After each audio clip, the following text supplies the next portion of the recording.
sahabat John Pregado. Senang sekali bisa bertemu kembali dengan sahabat di channel ini. Terima kasih sahabat sudah setia mengikuti channel ini sampai hari ini. Saya berdoa kepada Tuhan, kiranya Tuhanlah yang membalas dan memberkati kita semua. Sahabat, apabila diberkati melalui video-video kami, marilah dengan murah hati share video ini kepada teman-teman yang lain agar mereka juga diberkati seperti kita. Hari ini kita akan dilayani oleh hambanya, oleh anaknya yang luar biasa, pasti akan memberkati kita. Oleh sebab itu, mari kita dengarkan pesan dan persiapkan alat tulis dan kelengkapan lainnya untuk sama-sama mendengarkan pesan penting yang akan dibagikan buat kita. Sebelum kita lanjut, jangan lupa sahabat untuk menekan subscribe dan juga berikan like dan juga share video ini. Terima kasih, mari kita berdoa. Bapak yang baik, kami menyiapkan hati, pikiran kami untuk sama-sama mendengarkan pesan yang penting ini. Berkatilah kami, sehingga kami boleh mengerti, mencatat, membagikan pesan ini kepada teman-teman yang lain. Berkati anakmu, hambamu yang akan membagikan pesan penting. Berkati sahabat John Pregado dimanapun berada. Terima kasih, kami siap mendengarkan pesan penting ini. Demi nama Yesus. Amin. Nah, mari kita buka Alkitab kita dalam kitab Kejadian pasal 4 ayat 8 sampai dengan 13. Kejadian 4 ayat 8 hingga 13. Kata Kain kepada Habel adiknya, marilah kita pergi ke padang. Ketika mereka ada di padang, tiba-tiba Kain memukul Habel, adiknya itu, lalu membunuh dia. Firman Tuhan kepada Kain, di mana Habel, adikmu itu? Jawabnya, aku tidak tahu. Apakah aku penjaga adikku? Firman-Nya, apakah yang telah kau perbuat ini? Darah adikmu itu berteriak kepadaku dari tanah. Maka sekarang terkutuklah engkau, terbuang jauh dari tanah yang mengangakkan mulutnya untuk menerima darah adikmu itu dari tanganmu. Apabila engkau mengusahakan tanah itu, maka tanah itu tidak akan memberikan hasil sepenuhnya lagi kepadamu, engkau menjadi seorang pelarian dan pengembara di bumi.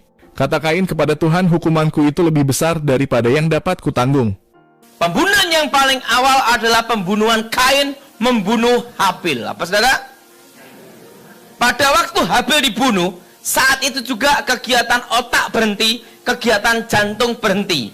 Dan cirinya orang mati tidak bisa mandi sendiri. Betul? Betul? Tapi ingat, waktu Habil dibunuh, ada satu yang menuntut, ada satu yang berteriak, yaitu darah. Darah Habil menuntut keadilan. Ingat, Habil mati, roh kembali ke Allah, betul?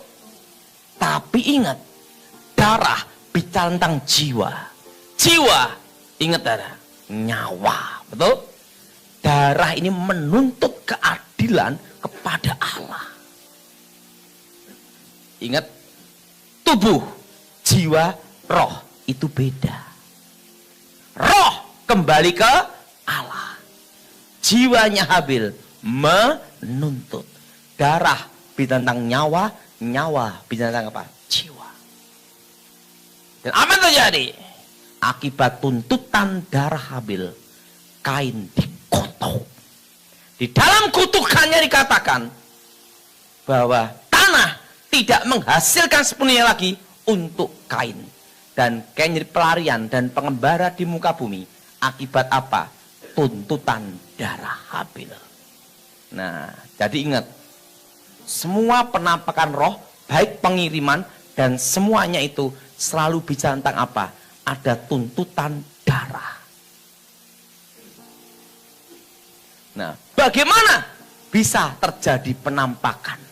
Ingat, kalau kita mati dalam Tuhan, roh kita langsung kepada Allah. Amin. Karena roh itu milik Tuhan. Setan tidak punya hak atas roh manusia. Karena roh manusia embusan nafas Tuhan. Nah, jiwa ada di mana? Firdaus. Apa saudara? Nah, tubuh ada di mana? Di bumi. Apa saudara? Ada di mana? Ada di bumi.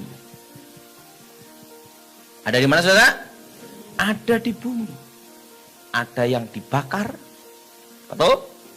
Ada yang dikubur, ada yang juga kena bom, betul? Betul? Nah, Dan pada hari kebangkitan, itu yang disatukan. Roh, jiwa, dan tubuh. Nah, jadi ingat saudara, kalau orang dibunuh, yang menuntut itu apa? Darahnya. Mati sebelum waktunya. Karena itulah, setan akan pakai itu landasan dasarnya. Kenapa ada landasan dasarnya? Ingat, tempat darah yang tercurah, orang yang dibunuh, maka tempat itu mengandung kutukan. Ingat, waktu darah Habil menuntut, Tuhan mengutuk Kain. Betul? Betul? Betul? Dan kutukannya, tanah tidak menghasilkan sepenuhnya lagi untuk Kain. Dan Kain menjadi pelarian dan pengembara di muka bumi. Jelas? Jelas? Jelas? Nah, kalau penampakan-penampakan roh itu, apakah itu roh manusia? Bukan. Kenapa selalu penampakan itu semua selalu berhubungan dengan roh orang-orang mati? Betul? Terutama mereka yang mati dibunuh, mati sebelum waktunya. Karena ingat, tempat darah yang tercurah itu, darah yang menuntut itu menjadi landasan, menjadi dasar. Ini saya semua, menjadi dasar, menjadi landasan untuk awal mulanya kutukan. Nah, pertama, kalau orang jahat dibunuh, copet, rampok, dukun santet, digebukin sampai mati. Nah, setelah itu teroris, tukang bunuh, pemerkosa, dibunuh, posisi jahat. Ingat, posisi apa? Saudara? Posisi jahat. Darahnya menetes. Ingat, orang yang tidak dalam Tuhan, posisi jahat, langsung ke dunia orang mati. Terpisah di antara orang hidup. Tapi ingat saudara, darah yang di situ ada kutukan juga. Siapa yang membunuh manusia, maka Allah akan menuntut, baik manusia ataupun hewan. Betul? Karena manusia adalah gambar rupanya Tuhan. Amin. Omong sama sebelahnya, kamu bukan monyet.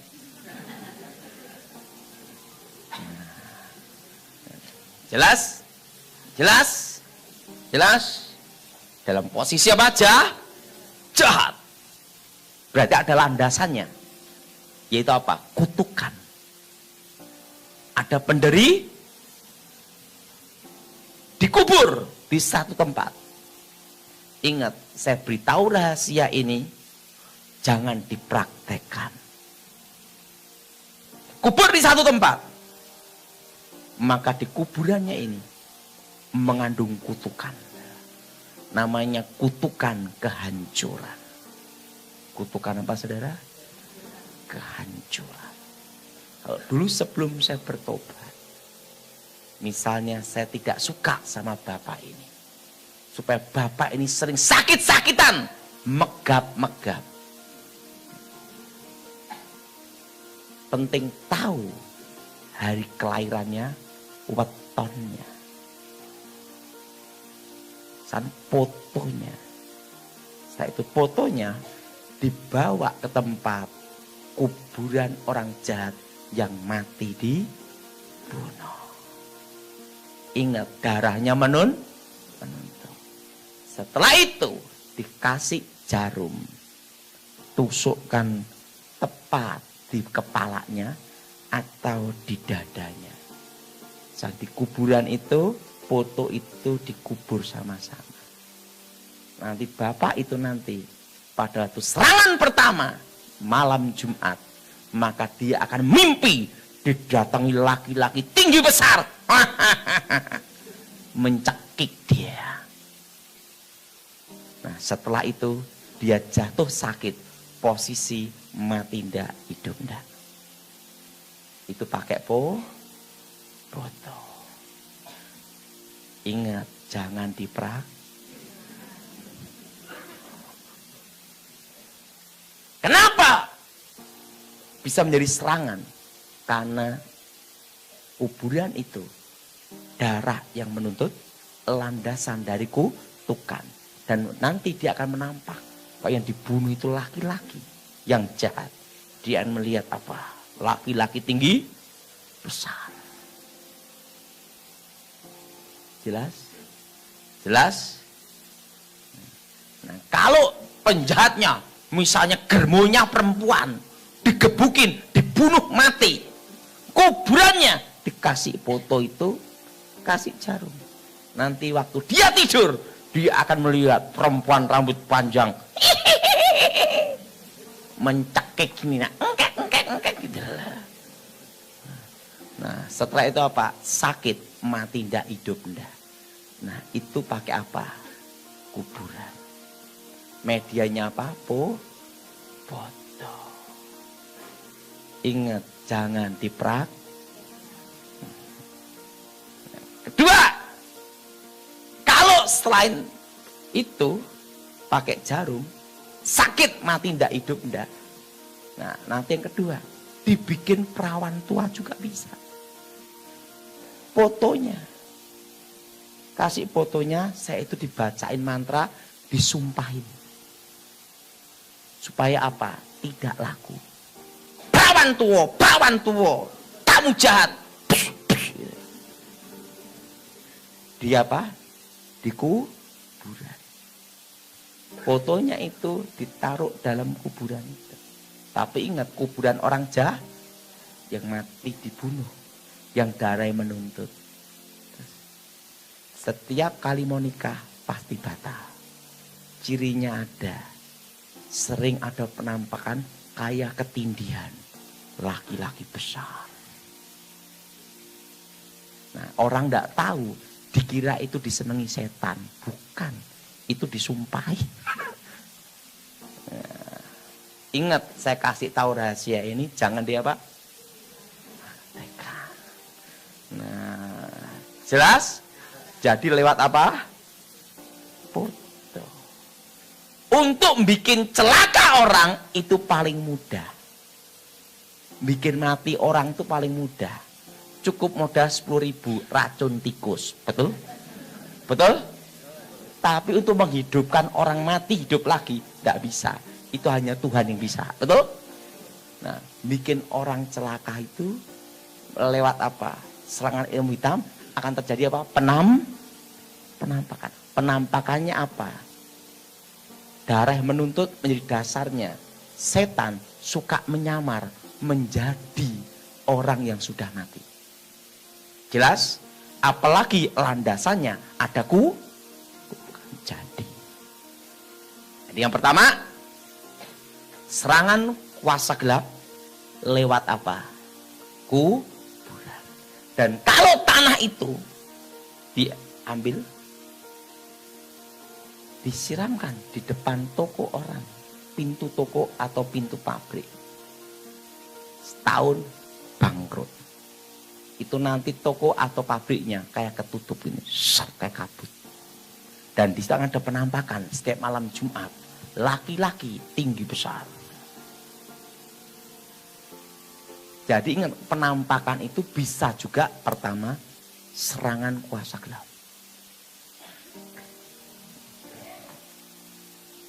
Jelas? Jelas? Nah, kalau tanah kuburan, rata-rata kuburan ini dipakai kuburan penjahat, tapi laki-laki. Sebagian besar itu. Nah, cirinya ada. Setiap malam Jumat, terutama Jumat Kliwon, ada penampakan tinggi besar hitam. Ingat, darah yang bukan orang mati itu. Itu setan yang menyamar, tapi ada landasan kutukannya itu. Berdiri gitu. Setahun bangkrut. Kok tahu Pak Daud? Praktek. Cirinya ada. Malam Jumat ada bau menyengat. Breng, bau busuk. tapi lewat aja. Terus serangan. Pak, kalau do bau busuk menetap, itu bau God. Jadi yang pertama, penampakan karena apa tidak kiriman. Dapat apa? Tanahku. Yang kedua, penampakan roh pengiriman dengan tujuan menghancurkan orang dengan media pusaka. Nah, ini. Jadi penampakan roh itu bermacam-macam. Jelas, saudara? Yang kedua, yaitu dengan media apa, Bu? Nah, pusaka yang dipakai haruslah pusaka yang pernah untuk membunuh seseorang. Makanya, sebelum saya bertobat, pusaka-pusaka yang pernah membunuh orang itu selalu disendirikan, tidak boleh bersama-sama dengan pusaka yang tidak pernah membunuh. Makanya kalau saudara di keraton, pusaka yang pernah untuk membunuh itu di tempat tersendiri. Nah, dulu sebelum saya bertobat, kalau pusaka untuk membunuh itu sudah pernah membunuh orang itu kan ujung kerisnya pugut, artinya ada tanda darah. Dan keris itu akan dihantui bayangan kutukan. Ingat, keris empu gandring. Nah, darah ini menuntut. Nah, keris yang pernah untuk membunuh orang ini yang digunakan untuk nyantet orang. Nah, sekarang saya beritahu caranya, tapi jangan dipraktekin. Makanya ada orang-orang tertentu sengaja mencari pusaka yang pernah untuk membunuh seseorang. Apalagi yang dianggap orang sakti. Ngerti maksudnya? Nah, darah yang dibunuh itu korbannya, ini kan menuntut. Betul? Roh tetap apa? Ke dunia orang mati. Keris ini, misalnya, saya tidak suka sama ini. Saya bawa keris itu. Nah, waktu dia jalan, itu kan ada namanya bekas telapak kaki. Yang sering dipakai itu harus bekas telapak kaki. Atau bekas sepatu. Pokoknya dikenakan. Keris itu atau senjata pusaka itu yang pernah membunuh itu dibikin pangping gini. San disumpahin. Nama ini mati tidak hidup tidak sakit. Nanti dia akan ada penampakan roh kayak disiksa roh yang dalam pusaka itu. Selalu penampakannya apa? Ular. Kalau pusaka punya apa, Beda? Apa, Dada? Ular atau harimau. Ada yang juga kakek-kakek atau nenek-nenek. Tergantung pusaka itu rohnya apa. Jadi apa pakai apa, Dada? Set. Tanda. Nah, dulu sebelum saya bertobat, misalnya ada kecurian, orang nyuri kambing, bekas telapak kakinya kan ada. Keris yang pernah untuk membunuh orang ini dibacain mantra. Weng, juk, vitamin komplit. Siapa yang mencuri, kamu kejar. Hancurkan, mati ndak hidup ndak. Sumpah serapah diucapkan di keris itu. Nah, setelah itu dipangping gini aja. Itu yang nyuri pasti nanti didatangi roh. Gitu. Mati ndak hidup ndak. Yang kedua, pakai senjata yang pernah untuk membunuh. Jadi penampakan itu bisa juga karena kiriman. Jelas? Jelas? Nah, kiriman ini cirinya ada. Yaitu dalam penampakan rohnya itu membuat orang menderita dan tersiksa. Jelas? Nah, yang ketiga, Ini penampakan yang ketiga. Yang kedua tadi adalah senjata. Dan apa saudara? Orang mati dalam usia apa? Jahat. Nah, yang ketiga yaitu penampakan roh rumah angker. Apa saudara? Apa saudara? Penampakan roh rumah apa? Angker. Nah, kalau tempat bunuh diri, maka di situ akan ada suara-suara aneh. Penampakannya berupa suara dan ada kayak piring-piring pindah.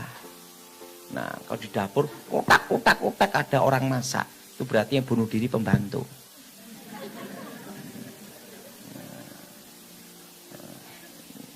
Jelas? Ya?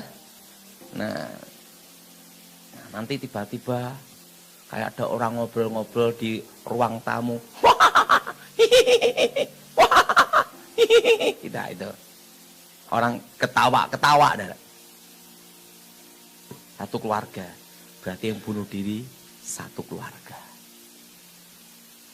Jelas? Jelas? Jelas?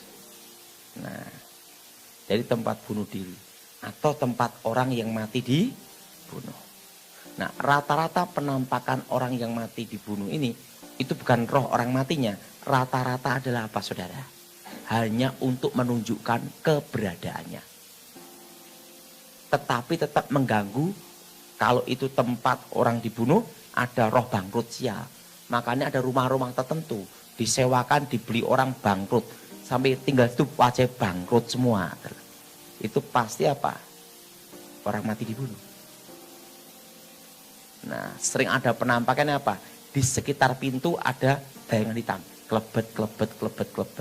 Kenapa di sekitar pintu? Karena kurang kerjaan. Nah, jelas? Jelas? Jadi ingat, kalau penampakan yang sampai menyiksa, itu berarti apa? Tanahku. Tapi kalau menunjukkan keberadaannya atau bikin sial bangkrut, nah itu rata-rata karena apa saudara? Tempat itu ada pembunuhan. Nah, kalau tempat orang bunuh diri, itu hawanya panas. Jadi rumah tangga itu isinya ribut terus, bertengkar, beribut, akhirnya cerai. Kalau satu rumah berapa kali orang nempatin, cerai terus. Pasti dulunya ada orang tempat orang bunuh diri. Nah, itu cirinya ada suara-suara aneh. Ada yang juga di satu kamar ada perempuan menangis. Berarti yang bunuh diri perempuan. Kalau ada gini di kamar, berarti yang bunuh diri laki-laki. Nah, tempat orang bunuh diri itu, ingat, ada kutukannya. Darah yang menuntut. Ingat, darah yang menuntut itulah menjadi landasan setan untuk bekerja. Jelas? Jadi yang penampakan itu bukan arwah orang mati. Tapi roh setan yang tapi kenapa? Ada landasannya dulu. Nah, dan yang keempat, apa saudara? Nah, ada yang juga untuk menyatakan apa? Keberadaannya. Yang keempat, manifestasi, yaitu kerasukan. Sudah perhatiin, kalau di tempat terjadinya kerasukan massal, maka di situ sebelumnya pasti banyak penampakan. Nah, tempat kejadian kerasukan massal itu pasti dulunya adalah tempat pembantaian. Nah, kalau yang dibunuh 100 orang, maka setiap 7 tahun sekali bangkitnya kutukan yang kerasukan 100 orang. Nah, pertama satu orang yang kerasukan dulu. Kerasukan, dipegang, nyetrum. Begitu megang, nyetrum langsung. Yang kerasukan 100 orang. Kalau yang dibunuh 1000 orang, maka yang kerasukan 1000 orang. Itu setiap 7 tahun. Nah, tempat seperti itu pasti ada, ingat, tempat pembantaian. Nah, kalau yang dibantai itu satu kampung. Dibantai apa saudara? Satu kampung. Maka di situ malam-malam tertentu kayak ada penampakan, kayak orang berbincang-bincang di perkampungan. maka disebut kampung setan. Nah, ada juga kayak di hutan tiba-tiba kayak ada pasar orang ngobrol-ngobrol, gitu enggak? Jual beli. Pasar setan. Berarti dulunya di situ ada pembantaian satu pasar. Dari darahnya itu menuntut semua. Dan itu menjadi landasan setan untuk masuk dalam penampakan. Dari semua penampakan setan, intinya selalu ada dasarnya dulu. Darah yang menuntut. Jelas? Jelas? Nah, bagaimana cara untuk mengatasinya? Nah, ada juga penampakan melalui perewangan. Perewangan itu pun roh yang dipanggil itu adalah roh-roh yang dianggap sudah mati. Padahal itu bukan roh orang mati, tapi untuk menyesatkan manusia aja. Nenek saya, misalnya, contoh aja Bu, suami ibu ini meninggal.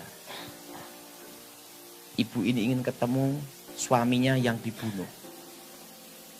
Langsung nenek saya minta fotonya, baca mantra. Ngeblak. Bangun. Nanti berubah dari suara suaminya. Aku di alam sana dalam posisi seperti ini. Aku dibunuh orang ini jam sekian gini-gini. Tangkap. Itu namanya geblak dulu baru masuk. Nah, tapi ingat kenapa suaranya bisa sama dan persis. Betul? Betul? Nah, sekarang saya kasih contohnya. Saya minta ini ke sini. Saya senang sesama orang pendek. Nah, ini sini. Nah, ini aja. Ini untuk jadi setannya. Nah, saya Glenn, sini Glenn.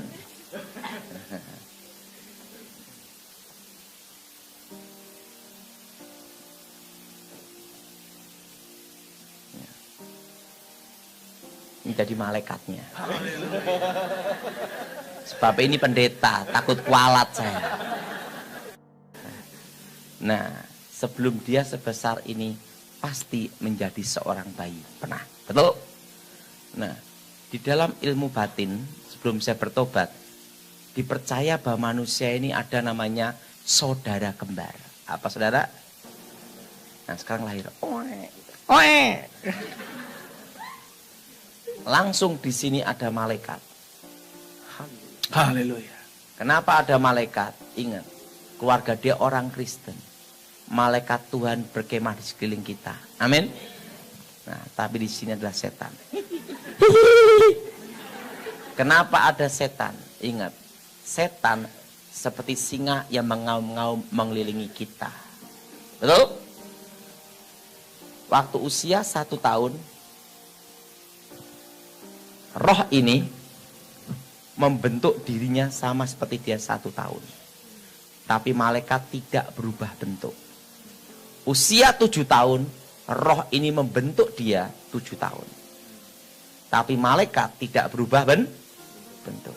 Usia 17 tahun, dia murtad menyangkal Tuhan. Malaikat pulang. Nah, dia bertapa. Maka dia ketemu roh sama seperti dia. Roh inilah yang mendampingi sejaklah lahir. Wujudnya sama. Dan roh ini pula yang akan menyatu dengan dirinya. Menghubungkan roh-roh yang lain. Usia 70 tahun mati. Karena dia tidak dalam Tuhan, langsung rohnya di dunia orang mati. Namanya dunia bawah. Terpisah di antara orang hidup. Tetapi yang di kuburan adalah roh ini. Yang mendatangi anak cucunya ini. Tetapi kalau misalnya ini posisi dibunuh, cek mati.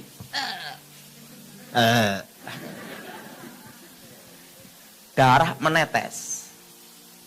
Rohnya ini karena tidak dalam Tuhan langsung ke dunia orang mati. Tetapi dari menuntut menjadi landasannya ini. Jadi yang datang ini adalah roh setan yang mendampingi dia semasa hidupnya. Inilah yang akan mendatangi dan menghantui. Jelas? Jelas? Jelas?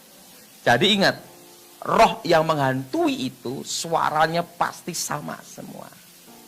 Kenapa? Dan roh ini akan menyatakan perwujudannya, penampakannya sama dengan dia. Nah, misalnya dia dibunuh, gitu. Dan darahnya ada di keris ini. Maka keris ini akan dihantui roh ini.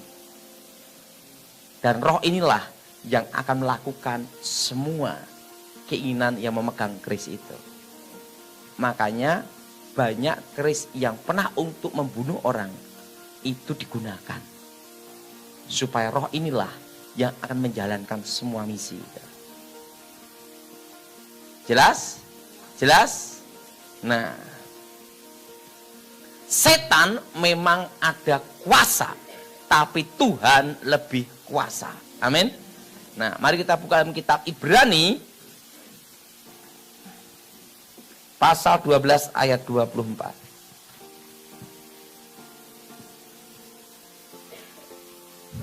Kitab Ibrani pasal 12 ayat 24. Kita baca bersama-sama kitab Ibrani pasal 12 ayat 24.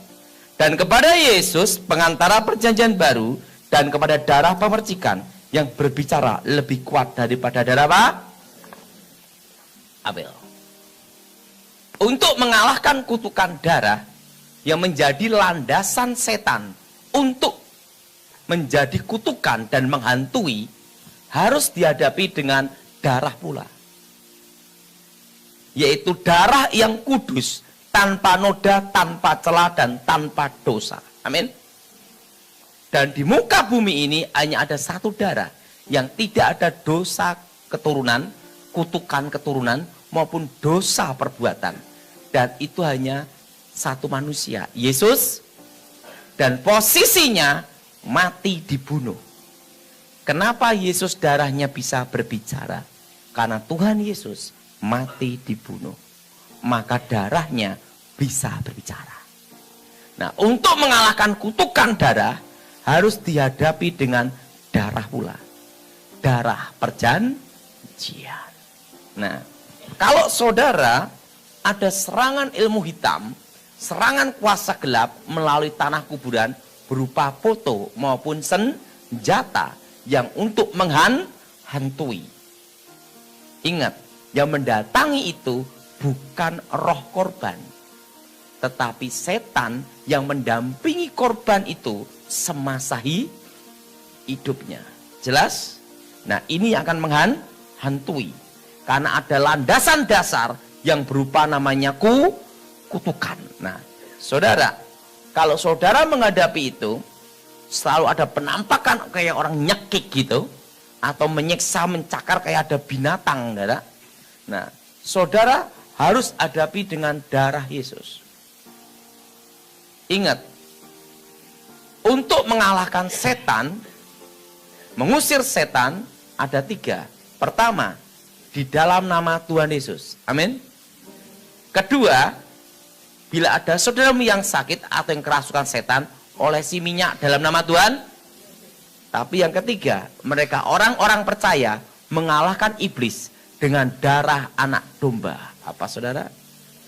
Dengan apa? Dengan apa? Darah anak domba. Nah, jadi kalau saudara ada serangan yang berupa dari senjata pusaka atau foto yang ada di kuburan, cara mengalahkannya, ikut saya semua. Darah Yesus, sucikan tubuh jiwa rohku. Segala kutukan, segala serapah, segala mantra, kami patahkan, putuskan, hancurkan dalam nama Yesus. Darah Yesus sudah batalkan segala kutukan serapah. Jadi ingat, yang dibatalkan itu adalah kutukan serapah. Karena darah menuntut itu hanya untuk landasan. Kuburan dan senjata pusaka. Jelas? Itu yang perlu dibatalkan adalah apa? Kutukan apa? Serapah. Karena pada itu dikasihkan di kuburan, itu disumpahin dulu. Baru jarum itu ditancapkan. Kalau ditancapkan bagian kepala akan sakit sekali. Tancapkan dada mengkap-mengkap gitu. Diperiksa dokter tidak ada penyakitnya. Santet itu ada berbagai macam jenis. Tapi santet yang tidak bisa dikenali dengan jejak adalah jenis santet yang pakai kuburan. Karena tidak ada benda-benda logamnya. Tapi yang bersangkutan sakitnya setengah mati. Betul? Tancapkan kepalanya nanti akan kayak pecah, kayak melebihi vertigo. Dan datangnya, cirinya ada, mendekati jam 6 sore. Waktu mendekati jam 6 sore, kayak kepala mau pecah. Nah itu. Itu berarti ditaruh fotonya di kuburan. Jelas? Nah kalau yang ditancapkan jarumnya itu di dadanya. Dadanya mengkap-mengkap. Kayak orang sak napas. Dan setelah itu jam 12 malam waktu tidur. Ada menindih gini. Terus bagian dada. Satu titik aja. Berarti itu ada di fotonya ditaruh di kuburan. Nah itu pakai kutukan apa? Serah. Nah ini semua. Darah Yesus. Hancurkan. Putuskan. Batalkan. Segala kutuk serapah. Jelas? Ini kalau menghadapi apa? Foto yang ditaruh di atau senjata yang pakai di pangping gini. Itu bisa lewat telapak tangan atau lewat kaki, langsung dijejet, bacain mata, serapai. Ingat, jangan dipraktekkan. Jelas? Jelas? Nah, yang kedua, kalau saudara menghadapi tanah kuburan, apa saudara? Tanah apa? Tanah apa? Kuburan. Untuk membuat bangkrut atau mati sandang pangan. Nah, semua rezeki, semua berkat, semua keberuntungan pasti ada jalannya. Betul? Buktinya kita buka toko pasti di pinggir jalan. Tidak mungkin di puncak gunung tengah hutan. Siapa yang beli? Betul? Betul? Nah, untuk matahkan kutukan ini, berarti yang digunakan ada tanah kuburan. Nah, jenis kutukannya ini beda dengan yang pertama. Kalau yang pertama itu menyerang pribadi. Kalau yang kedua ini menyerang masa depan. Ikutin saya semua. Darah Yesus buka masa depanku. Darah Yesus buka berkat tempat ini. Darah Yesus buka jalan masa depan. Darah Yesus buka keberuntungan tempat ini. Segala roh-roh jahat, roh-roh setan, roh-roh gelap keluar dalam nama Yesus. Jelas? Kalau saudara punya toko atau pabrik, dikerjain tanah kuburan, setiap pagi sebelum buka toko atau pabrik mau kerja, doa dulu di situ. Darah Yesus buka masa depan. Nah, sekalipun dikasih tanah kuburan 1 truk tidak ada masalah untuk ninggiin rumah. Jelas? Jelas? Nah, yang ketiga, kalau itu rumah tempat pembunuhan atau orang bunuh diri, selalu ada penampakan apa? Bayangan dan suara-suaraan aneh. Ingat, semua penampakan pasti ada landasan. Landasannya, dasarnya ada darah yang menuntut. Dan di tempat darah yang menuntut, ingat, Tuhan mengutuk. Kenapa? Alkitab mengatakan sendiri, siapa yang membunuh manusia, Allah akan menuntut. Baik manusia maupun binatang. Betul? Betul? Nah, kalau itu tempat rumah orang dibunuh, atau cirinya rumah-rumah seperti itu dijual susah. Itu rumah angker. Nah, sudah doanya ini semua. Darah Tuhan Yesus sucikan tempat ini. Tempat terkutuk ini diubah jadi berkat. Segala roh-roh jahat, roh-roh setan, roh-roh kutuk, roh-roh gelap keluar dalam nama Yesus. Darah Yesus sucikan tempat ini. Jelas? Nah, kalau tempat kecelakaan mati, dor mati itu, maka di situ ada penampakan orang lewat. Anak kecil lewat, kakek-kakek lewat. Namanya roh maut. Maka tempat itu sering ada kecelakaan didahului dengan penampakan. Penampakannya selalu apa? Korban-korban yang mati di situ. Tapi ingat, itu bukan arwah orang mati, karena roh itu milik Tuhan. Nah, darahnya menuntut. Setan landasan untuk situ. Maka suara bisa sama. Nah, ini semua darah Yesus hancurkan roh maut. Darah Yesus sucikan tempat ini, tempat terkutuk ini diubah jadi berkat. Roh-roh jahat, roh setan, roh gelap keluar dalam nama Yesus. Kalau tempat terjadi pembunuhan massal, terjadi apa? Banyak kasus kerasukan ini semua darah Yesus sucikan tanah ini, tempat terkutuk ini diubah jadi berkat. Roh-roh jahat, roh-roh jin, roh kutuk, roh gelap keluar dalam nama Yesus. Jelas? Nah, saudara, pernah ada tanya sama saya, Pak Daud pernah enggak pakai anggur perjamuan kudus? Saya akan ceritakan, tapi ini bukan doktrin. Ini pengalaman hidup saya. Tapi ingat, jangan digunakan kalau tidak terpaksa. Kecuali Tuhan sendiri yang perintahkan.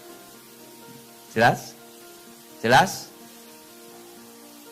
Suatu kali saya diminta ada di Surabaya. Waktu itu saya baru bertobat. Saya itu waktu bertobat, itu saya itu diajar doa itu hanya darah Yesus. Pokoknya kalau kamu ngalahkan setan model apapun, kamu ngomong darah Yesus sucikan tubuh jiwa rohku, dalam nama Yesus setan keluar, darah Yesus sucikan bentengnya aku.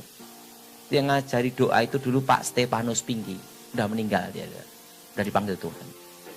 Nah, dia ngajar saya hanya simpel, darah Yesus. Karena saya ini kalau doa macam-macam bingung. Nah, makanya dia ngomong, dah kamu doa darah Yesus. Ingat, doa itu tidak perlu muluk-muluk. Tapi penting ada dasar dari hati yang benar. Amin.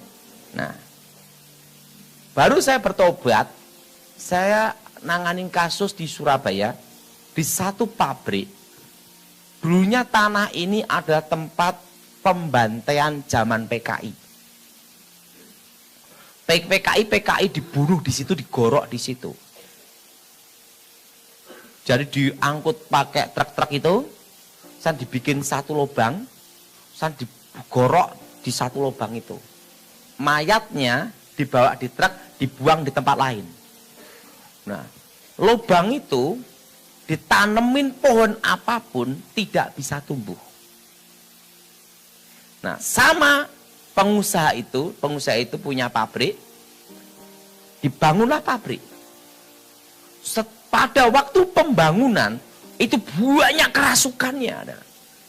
Banyak kerasukannya. Nah, setelah banyak kerasukannya, tetap sampai jadi pabrik. Pabrik itu harusnya berjalan 3 shift, tapi hanya jalan 1 shift aja. Kenapa? Begitu jam 6 sore ke atas, tiba-tiba itu kabel bisa nari-nari. Setelah itu, mesin jalan sendiri-sendiri, dan lampu padam terang, padam terang, padam terang. Wah, nyala, padam, terus lah. Dan ada penampakan orang-orang digorok. Gini. Nah, karyawannya hari pertama datang sore bubar. Dan penampakannya itu tidak hanya malam Jumat, setiap hari.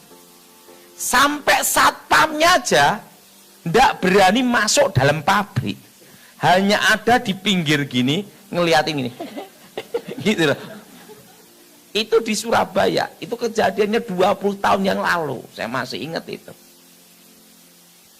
Karena pengusaha ini Kristen, maka dipanggillah orang pendeta. Pendeta doa dalam nama Yesus, setan keluar dan dikasih minyak urapan. Waktu pendeta datang, setannya keluar. Waktu pendeta keluar, setannya datang. Oh, ini kejadian benar. Nah, sampai dipanggil. Pendeta-pendeta itu banyak. Dari luar negeri sampai dalam negeri. Ekspor, impor. Bayangin, dah. Wah, udah. Itu pabrik itu sudah dikasih minyak urapan. Mungkin 1 tronton sudah, dah. Karena setiap pendeta bawa minyak. Wah, di minyak udah. Ini pengalaman, ini bukan doktrin, dah. Nah, sampai terjadi namanya RUPS, Rapat Umum Pemegang Saham, untuk membahas setan di pabrik, dah. Itu sampai RUPS, dah. Karena apa? Kalau pabrik hanya jalan 1 shift, bangkrut, saudara. Karena harus 3 shift, dah. Karena apa? Kalau mesin itu dinyalakan, kan ngangkat listriknya gini kan mahal, dah. Nah, kalau setiap hari harus ngangkat terus ya tekor, dah. Dan 2 shift libur. Dan saat pamen tidak ada yang berani masuk dalam situ, dah. Wong kepalanya gini-gini terus, dah. Dan itu kabel jalan senari-nari gitu, dah. Bosnya yang pertama tidak percaya, ngelihat gini-gini, takut juga. Dia lihat sendiri. Jadi bos-bosnya yang punya saham di pabrik itu ngelihat sendiri, ya takut semua. Dah, saya masih ingat itu. Sampai RUPS, bayangin. Dah. Nah, karena apa? Bisa kolab pabrik itu, dah. Nah, saya dipanggil. Waktu itu saya diajar Pak Stefanus Pinky doa dalam nama Yesus, setan keluar, darah Yesus sucikan. Saya itu kasih minyak urapan seperti biasanya. Setan keluar, setan keluar, setan keluar. Pas saya doain, setannya keluar. Saya kasih minyak urapan. Jadi yang ngasih minyak urapan itu udah banyak. Oh, berapa tahun yang nangani kasus itu tidak selesai-selesai. Bosnya yang pabrik ini, Pak Daud, yang sudah-sudah. Ingat sudah, itu sampai dibuka persekutuan. Saudara. Waktu persekutuan, setannya keluar. Habis persekutuan, setan datang. Saudara. Itu terus, saudara. Terus itu bertahun-tahun. Saudara. Mau pabrik, mau bangkrut itu. Saudara. Pak Daud yang sudah-sudah, yang lain juga seperti itu. Pak Daud jangan pulang dulu. Nginep di Surabaya dulu. Saya tungguin 1 minggu di situ. Yang kerasukan tambah banyak, adalah malah penampakannya malah apa? Kepala terbang. Waduh, saya doa. Waktu itu saya doa gini, Tuhan, kalau aku gagal, lebih baik aku pensiun jadi hamba Tuhan. Malu lah nganani kasus ini kalau gagal.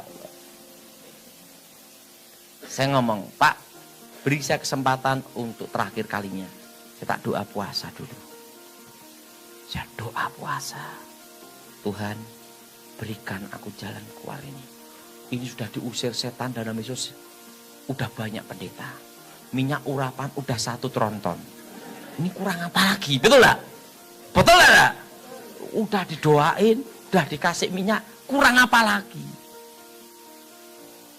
Tiba-tiba Tuhan ngomong, harus dengan darahku sendiri. Ada apa Tuhan?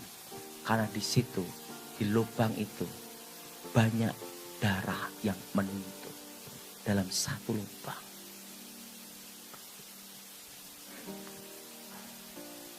Saya dikasih dalam surat Korintus, inilah tuh, dan ini adalah darahku.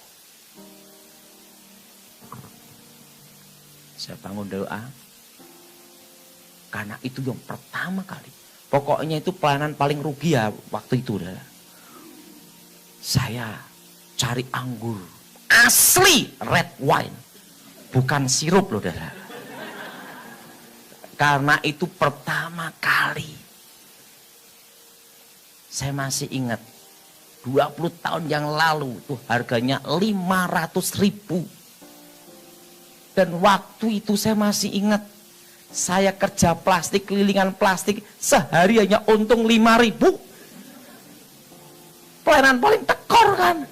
Dan saya masih ingat khotbah waktu itu, PK-nya tahu enggak berapa? 20.000. Berarti berapa kali khotbah?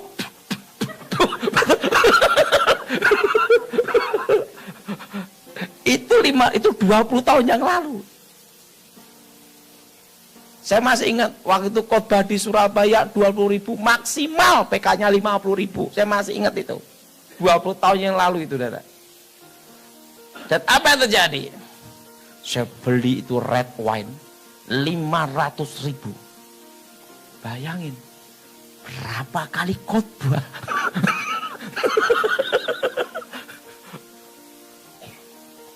Saya cari yang asli. Nggak taunya red wine itu tergantung umurnya. Saya nggak ngerti, tak pilih yang paling umur paling tua.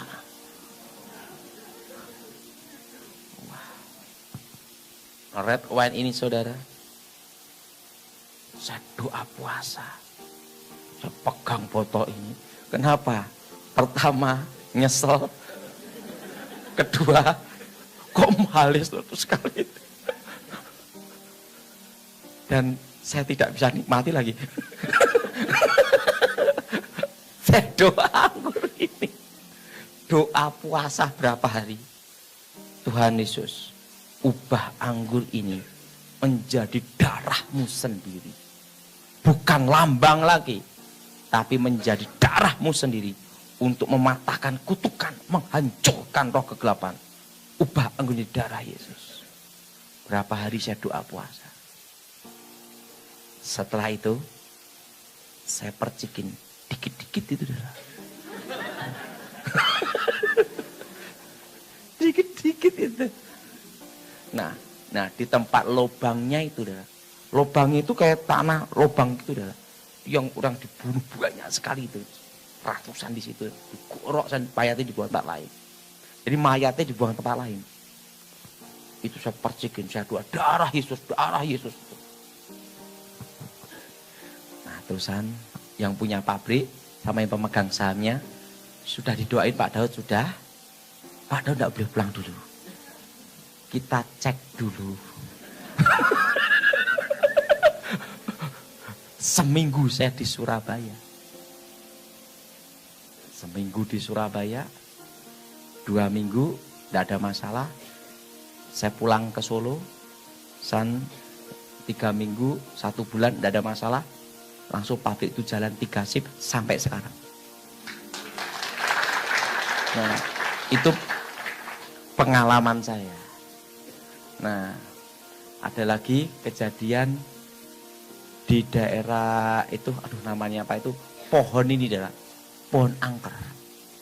Jadi dibegu tidak mempan, di bulldozer berhenti bulldosernya, di senso, tidak mempan adalah. Wah, ini udah didoain juga. Saya tidak mau pusing, dah. Saya ambil perjamuan kudus, saya doa, dah, siramin. Tebang, bruk, dah, selesai.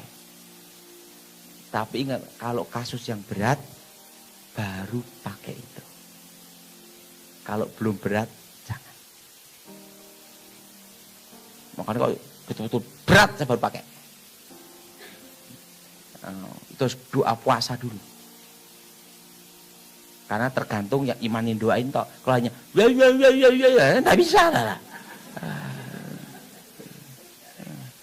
Harus ada makanya kalau perjamuan kudus, kalau saya ada hal seperti itu saya doa puasa dulu, tidak sembarangan, tidak berani langsung. Itu kasus berat gitu dah. Kasus apa? Kerasukan masalah. Kasus berapa? 2.000 orang. Wah, nanti dulu dah. Saya nanti dulu, tak siapin dulu. Itu pasti. Untuk apa? Doa puasa. Nah, itu pengalaman saya kehilangan uang 500.000. Nah, tapi sekarang udah aman, udah beli, udah Tuhan udah berkati saya. Kalau waktu itu zaman susah bener. Saudara. Itu ngerintis plastik itu sehari 5.000 loh saudara. 5.000 sebulan berarti berapa? 150.000. Kalau 500.000 berapa bulan? Harus doa kerja bakti. Oke, siapa mau tanya? Oke.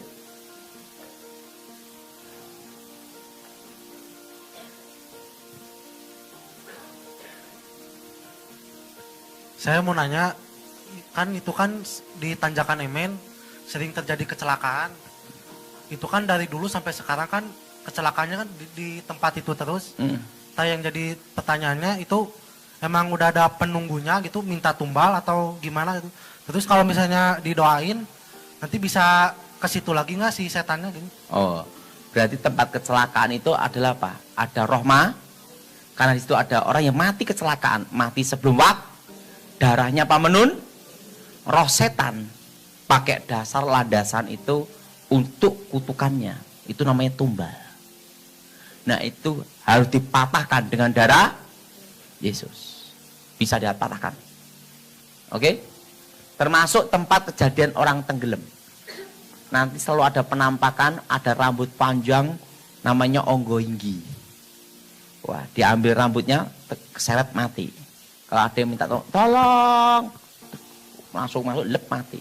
Itu biasanya tempat kejadian orang tenggelam mati, itu banyak makan korban. Penampakannya roh itu, darah menun, itu harus dihancurkan, disucikan dengan darah Yesus. Oke?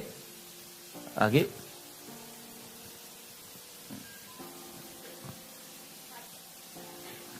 Pak Daud itu dulu kan pernah mengalami kecelakaan sampai akhirnya dinyatakan meninggal.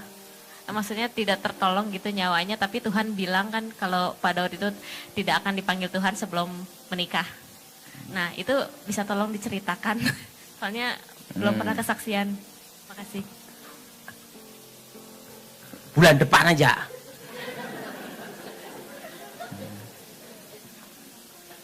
Tapi yang jelas, waktu saya ada di surga, saya lihat satu hal. Jadi sebenarnya, apa yang akan terjadi atas hidup kita, di surga itu sudah ada. Jadi kita sebenarnya menjalani aja. Itu kemahatauan Tuhan.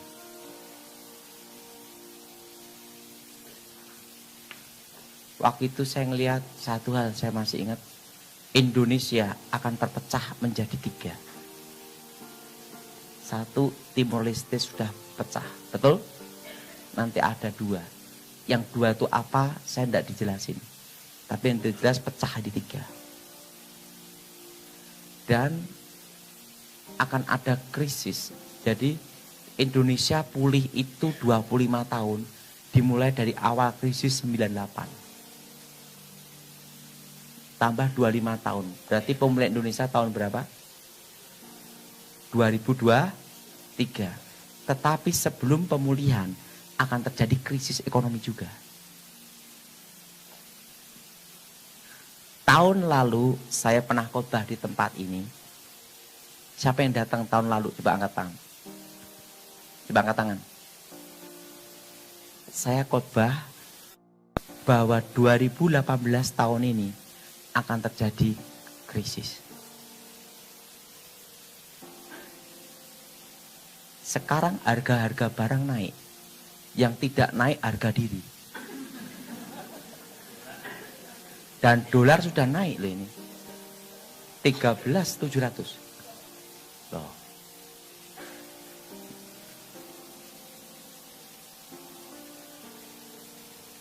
Nah, tapi percaya Tuhan pasti pelihara kita.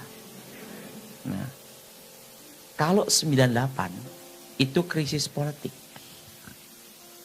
Begitu Pak Harto jatuh, ganti Habibie, langsung ada pemulihan. Kalau sekarang krisis bener. Hah? Ngerti? Krisis benar. Tapi krisisnya ini, ingat saudara, pasti Tuhan tolong. Kan dunia ini juga baru krisis, betul? Ini dunia kan krisis. Nah, pajak naik. Semua apa-apa naik. Ini dolar juga naik.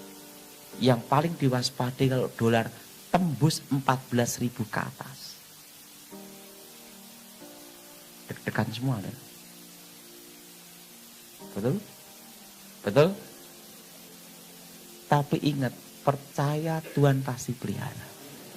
Karena sebelum pemulihan Indonesia akan terjadi suatu krisis. Tapi krisisnya itu tidak diterima lengkap sama Tuhan. Hanya harus melewati itu dulu. Jelas? Jelas? Dan ingat, tahun lalu saya sudah beritahu, suruh tahun ini dan tahun depan beli apa? Tanah. Karena harga tanah properti akan gini. Beli tanah jangan dalam kota, desa-desa. Ini tidak apa-apa ya saudara. Sekarang saya kasih tahu. Kalau saudara beli tanah per meter 10 juta, mau naik tahun depan 20 juta, itu berat. Tapi kalau saudara beli tanah per meter 100 ribu, tahun depan naik 200 ribu, itu paling mudah. Betul? Nah, makanya belilah di desa. Untuk apa? Berkebun. Yang tidak terpengaruh krisis keuangan, ekonomi adalah pertanian. Yang bicara food, makanan. Tapi bukan sawit loh ya. Karena semua orang pasti makan. Betul? Apalagi tanah kita ini subur.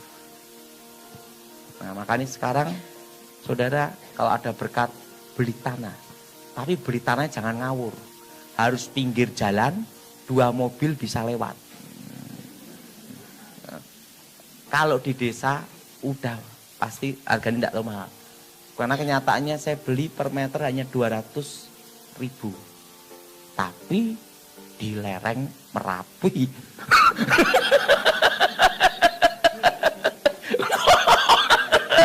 Loh, saya beli untuk perkebunan.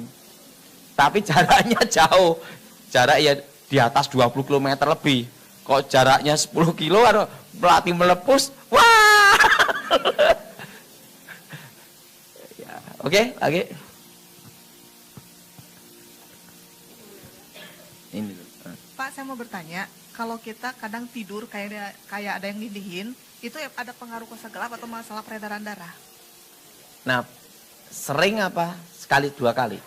Kalau sering itu gimana? Nah, waktu itu sesek enggak? Pernah ngalamin kayak yang nindihin, terus kayak ada yang nyekik juga, saya ngeliat tangan. Berarti di rumah itu ada setannya. Rumahnya itu ada setannya. Tapi kalau itu karena pernapasan, gejala, itu pada waktu ditindih itu nafas sesek. Itu berarti memang peredaran darah. Tapi kalau penampakan roh itu hanya dicekik gini toh. Tapi napas ini tetap tidak terasa tertindih. Nah rasanya gimana?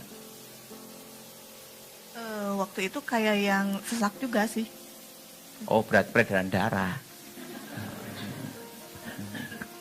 Oke, ini ibu ini.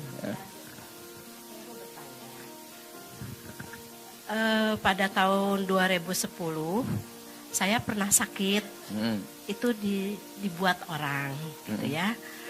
Tapi itu tuh dia berbuat begitu karena usaha saya.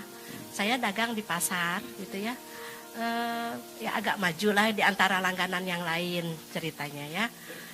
Terus udah gitu setiap itu tuh sakit saya, setiap malam sakit ya seperti Pak Daud tadi bilang. Terus lama-lama ya udah kesini kan saya udah percaya dengan Yesus, ya nggak apa-apa, nggak jadi masalah. Nah ada lagi kejadian sekarang ini baru 1 bulan. Setiap saya mau meningkat langganan banyak, tiba-tiba kadang-kadang cuma datang berapa orang langganan ya. Kata langganan saya bilang yang lain, kok Enci tutup katanya. Usaha nggak buka, kemana aja katanya gitu. Itu berarti tanah kuburan. Kalau tanah kuburan itu orang tidak bisa lewat. Kelihatannya doa darah Yesus buka jalan tenang aja, kecil. Terima kasih Pak Daud. Oke, sekali lagi.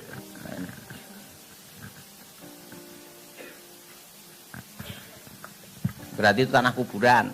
Mau nanya Pak, misalnya yang mati dibunuh ini orang benar. Apakah juga misalnya dia dikubur, apa juga kuburannya kalau misalnya ada foto ditanam di situ, apa juga rohnya getayangan gitu? Ingat, Alkitab berkata darah martir adalah benih gereja. Yang bisa untuk kutukan adalah darah yang menuntut penjahat. Kalau orang baik atau orang mati tua atau karena sakit meninggal, itu darahnya tidak menuntut. Memang udah waktunya meninggal. Itu tidak bisa dipakai. Yang dipakai itu adalah darah yang menuntut dari penjahat. Darah pendeta tidak bisa.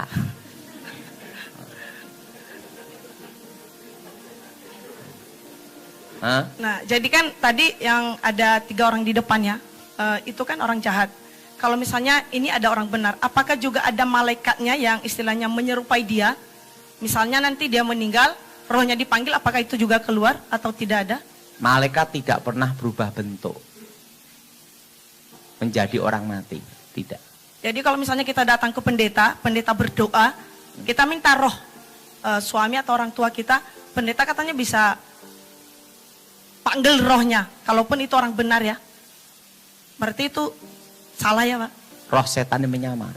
Itu basic dasarnya selalu ada di kitab 1 Samuel. Iya. Pasal 28. Itu bukan roh Samuel. Dalam konteks pemanggilan roh, suatu roh yang bisa dipanggil datang, maka pangkat roh itu lebih rendah dari sang pemanggil. Presiden panggil menteri, karena presiden lebih tinggi dari menteri. Menteri panggil presiden, menteri dipecat, betul? Betul? Nah, dukun sama nabi, pangkatnya tinggi mana? Nabi. Tapi roh ini bisa dipanggil oleh dukun, perempuan di indoor. Berarti bukan roh Samuel. Nah, dan yang kedua, muncul dari dalam tanah. Sesuatu yang ilahi datang dari atas, Elia dan Musa. Waktu Yesus dimuliakan. Yang ketiga, Saul sendiri tidak lihat. Dia ngomong, apa yang kau lihat, perempuan di indoor? Ada sesuatu yang muncul dari dalam bumi. Saul sendiri tidak lihat. Konteks ilahi di sini adalah konteks penyembah berhala, perempuan di indoor, dukun. Nah, banyak orang terjebak karena ada kata ilahi di sini. Kata ilahi ini ucapan bukan dari Saul, tapi ada petenung, dukun. Kayak orang perewangan yang order itu tidak lihat, yang lihat dukunnya. Jelas? Yang keempat, nubuatnya tidak terjadi. Saul, engkau dan anak-anakmu besok bersama-sama aku. Kenyataannya, ingat, anak kandung Saul ada yang hidup waktu itu. Tidak ikut dalam peperangan dan selamat. Namanya Mikal, istrinya Daud. Betul? Dan yang kedua, Isi-Boset, yang akhirnya menjadi raja menggantikan Saul. Walaupun setelah itu mati dibunuh sama ajudannya. Setelah itu Mephiboset, cucu Saul. Artinya tidak seluruh keluarga Saul mati. Hari itu dalam pertempuran. Dan yang kelima, dari buahnya lah kamu akan tahu. Nah, banyak orang salah gini ya. Dalam dunia roh itu banyak sekali tipuan dan jebakan. Dikira orang mati bisa diinjili. Orang mati tidak bisa diinjili. Yesus turun ke dunia orang mati, itu artinya apa? Injil itu artinya adalah kabar baik. Amin. Amin. Kabar kemenangan. Amin. Kabar kemenangan, kabar baik, kabar kesukaan. waktu Yesus datang ke dalam dunia, harus disaksikan semua alam. Yang pertama adalah alam surga. Malaikat memuji menyembah Tuhan. Betul? Betul? Ingat, di mana? Di Bethlehem. Gembala di Efra. Betul? Nah, malaikat. Kedua, setan juga menyaksikan. Sehingga pakai Herodes berusaha untuk membunuh bayi Yesus. Betul? Betul? Dan sejarah mengatakan bahwa Yesus Kristus atau Isa Al-Masih, ingat, lahir 2000 tahun yang lalu. Artinya apa? Sejarah manusia dan alam nyata menyaksikan kedatangan Allah yang datang ke dalam dunia. Buktinya, tahun ini ada tahun Yesus Kristus, tahun Masehi. Ingat, bukan tahun Arab, tahun Jawa atau tahun Cina. Yang dipakai seluruh dunia, tahun Kenapa tidak tahun Cina? Karena penduduk terbesar dunia adalah Cina. Orang Cina kencing bersama, Indonesia banjir. Betul? Betul? Tetapi yang dipakai seluruh dunia adalah tahun apa? Yesus, tahun Masehi. Ingat, waktu yang berkuasa atas sejarah dunia itu adalah Allah. Allah datang ke dalam dunia yang berkuasa atas sejarah. Langsung berubah tahun sebelum Masehi dan tahun Masehi. Betul? Betul? Dan pada waktu dia mati dan bangkit hari yang ketiga, baik yang percaya Yesus atau tidak percaya, baik teroris maupun bukan teroris, baik yang ngebom maupun tidak ngebom, semua memperingati hari kebangkitan Yesus. Hari Minggu libur semua. Betul? Betul? Kalau tidak libur, melembur. Betul? Betul? Coba saudara di Cina, ngomong aja, Minggu tidak libur. Dibawa ke rumah sakit jiwa. Betul? Libur pasti, tanggal merah. Betul? Ingat, kalau dia bukan Tuhan, dia tidak bisa lakukan itu.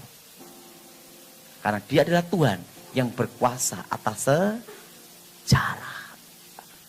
Betul? Dan ingat saudara, surga menyaksikan Allah turun ke dalam dunia. Malaikat menyaksikan, alam nyata menyaksikan, setan yang belum menyaksikan adalah dunia orang mati.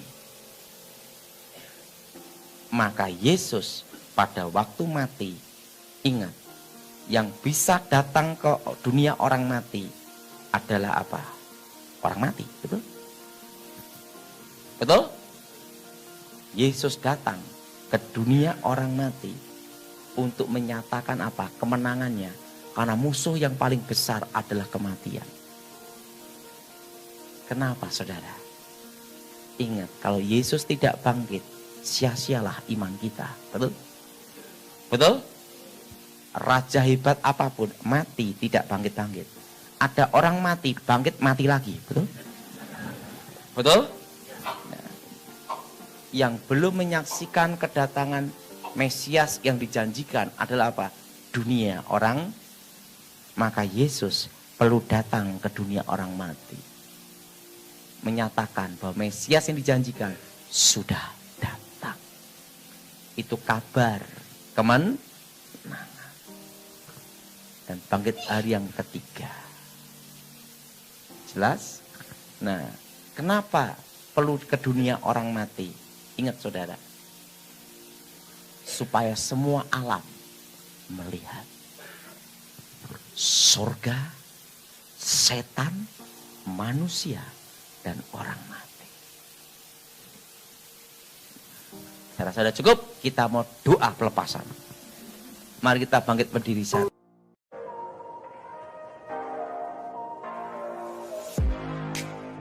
Terima kasih sahabat sudah menyaksikan tayangan kami hari ini. Saya percaya kita pasti diberkati. Apabila kita diberkati dengan tayangan hari ini, marilah kita dengan murah hati share video ini kepada teman-teman kita yang lain, agar mereka juga diberkati. Firman Tuhan mengatakan, diberkati untuk memberkati, sehingga nama Tuhan dipermuliakan dan namanya diagungkan. Sahabat, banyak sekali pelajaran yang kita bisa ambil dari tayangan hari ini. Marilah catat poin-poin yang telah disampaikan, kita simpan dalam hati dan kita aplikasikan dalam kehidupan sehari-hari. Setiap kita pasti akan bertemu di yang namanya masalah. Kita tidak perlu undang masalah, tetapi dia sendiri akan menghampiri kita dengan maksud menguji iman kita, apakah kita tahan uji dan tetap mengandalkan Tuhan atau tidak. Tetapi apabila kita menang atas masalah itu, maka kita juga akan mendapat pujian dari Sang Pencipta. Karena kita tahan uji dan terus mengandalkan Tuhan, tidak hanya dapat pujian, dapat mahkota juga. Mahkota abadi karena kita setia dan tetap kuat dalam Tuhan.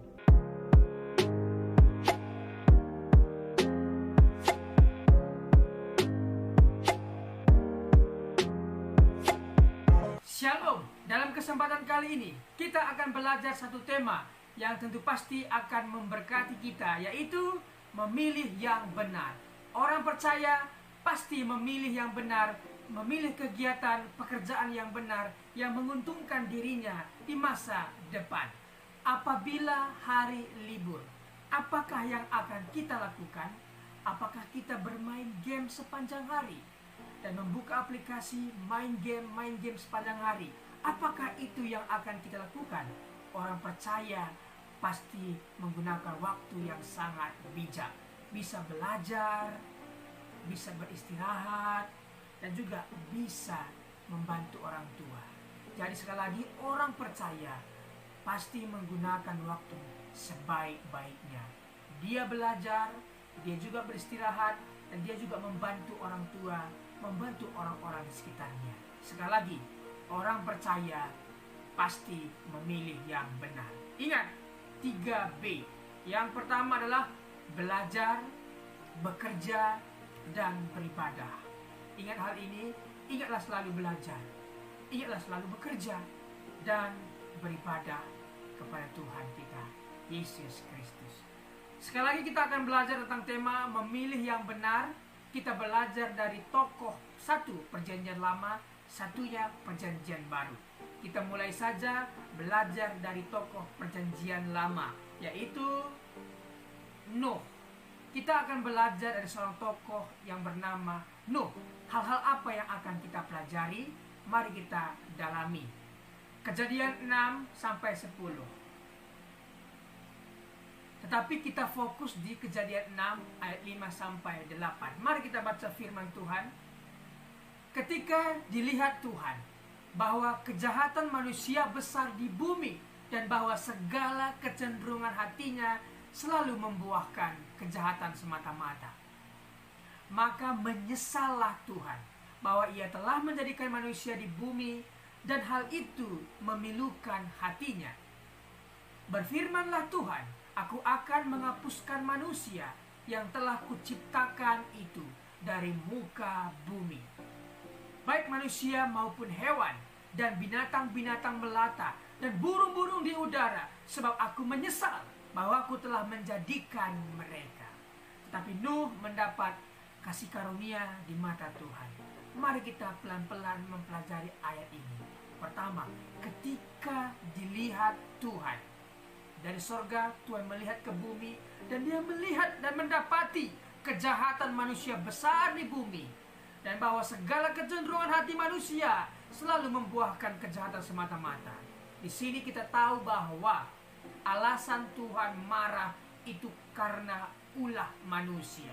Kita lihat ulah manusia ini mengakibatkan hal apa saja. Pertama, Tuhan menyesal ya karena ulah manusia itu, sehingga lingkungan sekitar, yaitu hewan, binatang-binatang juga mendapat hukuman dari Tuhan. Jadi dari ayat ini kita bisa tahu bahwa Tuhan menyesal karena ulah manusia, dan dampak dari itu hewan-hewan pun mendapat resiko, mendapat konsekuensinya dari perbuatan manusia. Ketika kita membuang sampah sembarangan, apa yang terjadi? Tentunya pencemaran air. Binatang yang hidup di air tercemar dan hewan-hewan atau binatang yang hidup di air bisa mati karena ulah manusia membuang sampah sembarangan. Jadi marilah kita menjaga lingkungan kita sebaik-baik mungkin. Baca ayat 7 ya. Berfirmanlah Tuhan, aku akan menghapuskan manusia yang telah kuciptakan itu dari muka bumi, baik manusia maupun hewan, dan binatang-binatang melata, dan burung-burung di udara, sebab aku menyesal bahwa aku telah menjadikan mereka. Tuhan menyesal karena manusia, karena itu hewan pun kena dampaknya. Tetapi Nuh mendapat kasih karunia. Mengapa Nuh mendapat kasih karunia? Mari kita dalami. Siapa Nuh? Nuh adalah orang yang benar di mata Tuhan. Ingat, orang benar belum tentu benar di mata Tuhan.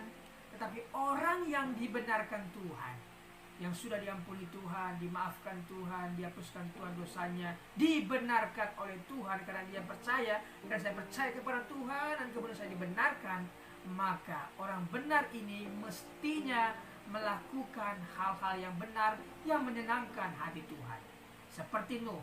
Nuh benar di mata Tuhan dan dia mendapat kasih karunia dan dia dibebaskan dari malapetaka kedahsyatan air bah.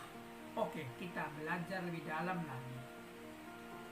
Tidak mau terpengaruh oleh pikiran, perkataan, dan perbuatannya. Artinya Nuh tidak mau terpengaruh pikirannya dengan pikiran-pikiran dunia, perkataan-perkataan dunia, perbuatan-perbuatan dunia yang tidak memberikan contoh. Dia tidak mau mencemari pikirannya, perkataannya, dan perbuatannya. Kita tahu bahwa sebuah kapal tidak akan tenggelam dengan air yang di sekitarnya. Akan tetapi kapal itu akan tenggelam apabila air yang di sekitarnya sudah masuk ke dalam. Artinya kita tidak akan bisa terpengaruh apabila kita tidak mengizinkan perkataan-perkataan orang masuk ke dalam pikiran kita.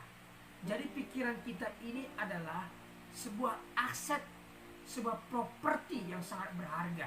Jangan kita mau dikotori, dirusak properti kita oleh perkataan-perkataan orang. Jangan sekali-kali mengizinkan hal itu masuk ke alam pikiran kita. Tetapi mari kita pikirkan yang ada di atas, yang di sorga, yang indah, yang mulia. Itulah yang dilakukan oleh Nuh, sehingga Nuh berkenan di mata Tuhan. Senantiasa hidup bergaul dan beriman kepada Allah. Orang yang sudah dibenarkan oleh Tuhan, maka senantiasa dia bergaul dan beriman kepada Tuhan. Apa yang dia lakukan, yang ada di Alkitab yang benar, perkara-perkara yang baik, itulah yang kita lakukan. Memang dalam Alkitab banyak sekali peristiwa, banyak sekali kejadian dituliskan untuk satu hal, informasi, satu hal lagi, pengajaran. Jangan kita menjadikan informasi itu dari pengajaran, tetapi carilah pengajaran yang menguatkan kita. Oke? Yang berikutnya, menjadi berkat dan contoh bagi keluarganya dalam ketaatan, kesalehan, iman, dan perbuatan baiknya. Nuh menjadi berkat dan contoh bagi keluarganya dalam ketaatan, kesalehan, iman, dan perbuatan baiknya. Jadi seorang bapa, seorang kepala rumah tangga harus mengikuti teladan yang diberikan Nuh kepada anak-anaknya, menantunya, bahkan istrinya. Inilah contoh yang memilih dengan benar. Berikutnya kita belajar dari seorang tokoh di Perjanjian Baru, yaitu Paulus. Hal apa yang akan kita pelajari? Kisah Para Rasul 9 ayat 1 sampai 6. Kita akan membaca dalam Kisah Para Rasul 9 ayat 1 sampai 2. Sementara itu berkobar-kobar hati Saulus untuk mengancam dan membunuh murid-murid Tuhan. Ia menghadap imam besar dan meminta surat kuasa daripadanya untuk dibawa kepada majelis-majelis Yahudi di Damsyik, supaya jika ia menemukan laki-laki atau perempuan yang mengikuti jalan Tuhan, ia menangkap mereka dan membawa mereka ke Yerusalem. Siapa Paulus? Paulus memiliki doktrin yang begitu keras. Ajarannya menyakiti orang lain adalah salah. Tapi Paulus merasa benar. Ketika dia menyakiti orang lain, ketika dia menangkap pengikut Tuhan dan menjebloskan ke penjara, menganiaya, dia merasa benar akan hal itu. Tetapi sekali lagi, ajaran yang menyakiti orang lain adalah salah. Tuhan tidak pernah mengajarkan, bahkan agama-agama di dunia tidak pernah mengajarkan menyakiti orang lain adalah benar. Tidak, tetapi menyakiti orang lain adalah ajaran yang salah. Orang yang bertemu dengan kebenaran, Yesus, pasti melakukan dan memilih yang benar. Kita lihat, Saulus yang begitu bengis, begitu keras, begitu kejam, ketika bertemu dengan Tuhan Yesus, dia menjadi lunak, dia menjadi bertobat, dan dia menjadi orang yang memilih yang benar. Sekali lagi, orang yang telah bertemu dengan Tuhan Yesus pasti berubah. Jadi sahabat, apabila sahabat punya nenek, kakek, bapak, ibu, apapun itu, bawa mereka dalam doamu, doakan mereka. Ketika mereka bertemu dengan Tuhan, maka mereka akan berubah.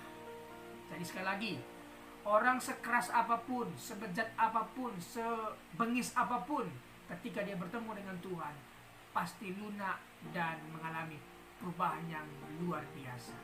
Contohnya adalah Paulus ini. Paulus memilih untuk menjadi pelayan Tuhan. Ketika dia bertemu dengan Tuhan, dia dibutakan dan dia di sana bertobat, berpuasa, kemudian dipulihkan, disembuhkan butanya, dan akhirnya dia memilih menjadi pelayan Tuhan. Memang Tuhan telah memilih dia dan menyiapkan dia menjadi penginjil luar biasa. Paulus menjadi penginjil yang luar biasa.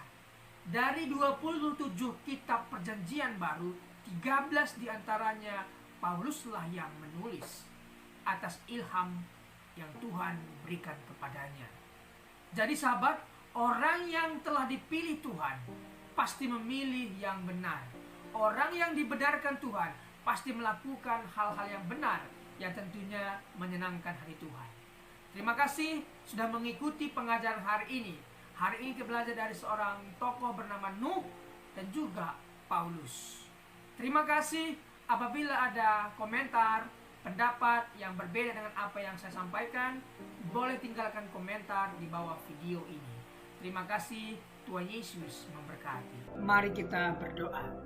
Bapa, terima kasih buat kebenaran firman Tuhan, kesaksian hidup bersama Tuhan yang telah dibagikan. Sungguh kami diberkati. Berkatilah para pembicara hari ini. Berkati pendengar setia John Pregador. Terima kasih Tuhan. Demi nama Tuhan Yesus. Amin.